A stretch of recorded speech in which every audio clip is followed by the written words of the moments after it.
Hello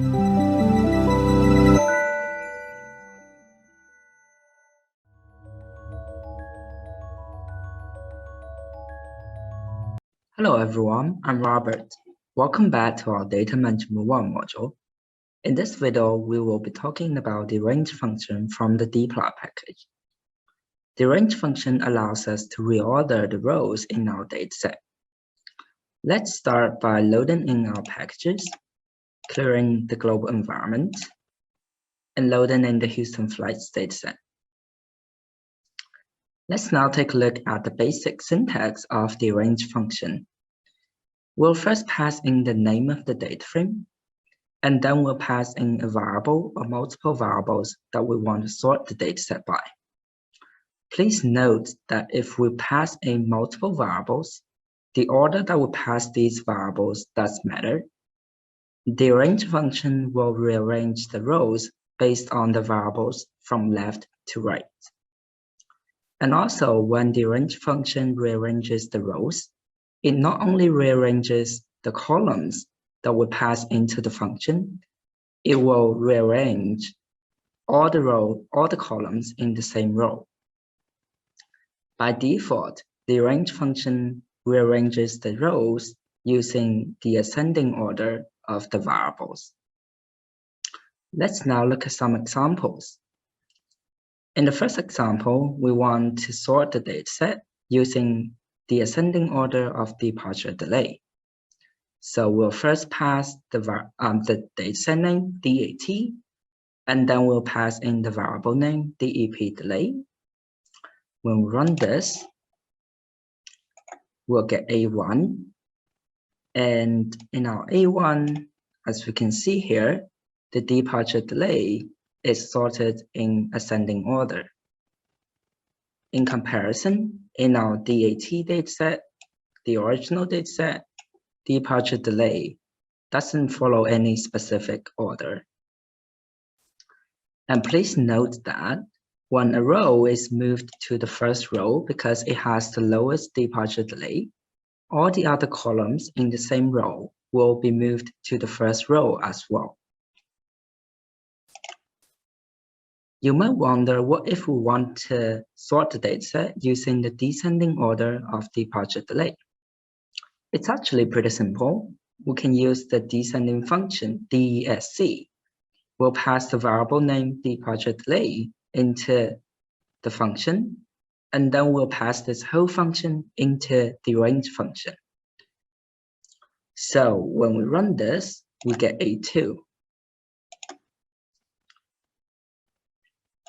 In our A2, as we can see, the departure delay is sorted in descending order.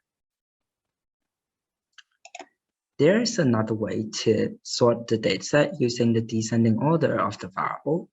We can simply put a minus sign before the variable, and this will give us the same results. Great. And you might have noticed that not all our variables are quantitative.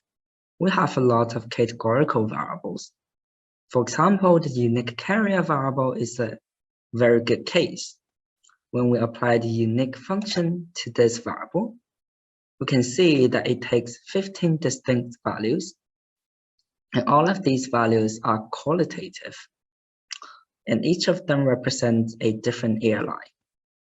What will happen if we pass this variable into the range function? So let's take a look at A3.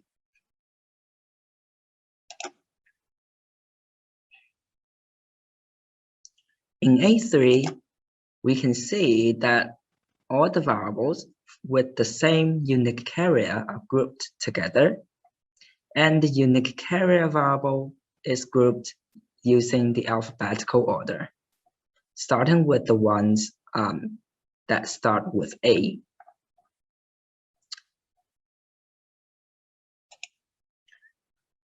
In the end, I want to give you an example of passing in two variables to the range function at the same time. So in this case, we'll first pass in unique carrier variable, and then we pass in the departure delay variable in descending order. what will happen if we run this? So now let's take a look at A4. In A4, we can see that all the flights from the same unique carrier are grouped together, and the unique carrier is again sorted using the alphabetical order. And when we scroll to the departure delay variable, we can see that they have been sorted using the descending order. And notice here, the order that will pass these variables into the function does matter. So in this case, we pass unique carrier, and then we pass departure delay. So R will first pick up all the observations whose unique carrier is AA, and then it will sort these observations using the descending order of departure delay, and then it will move on to the next unique carrier. So in other words, for each unique carrier, the observations will start with the one with the highest value of departure delay. If we pass these two variables in a different order, so suppose we pass departure delay and then we pass unique carrier, the results will be completely different. And this is everything for the range function. And I will see you guys next time.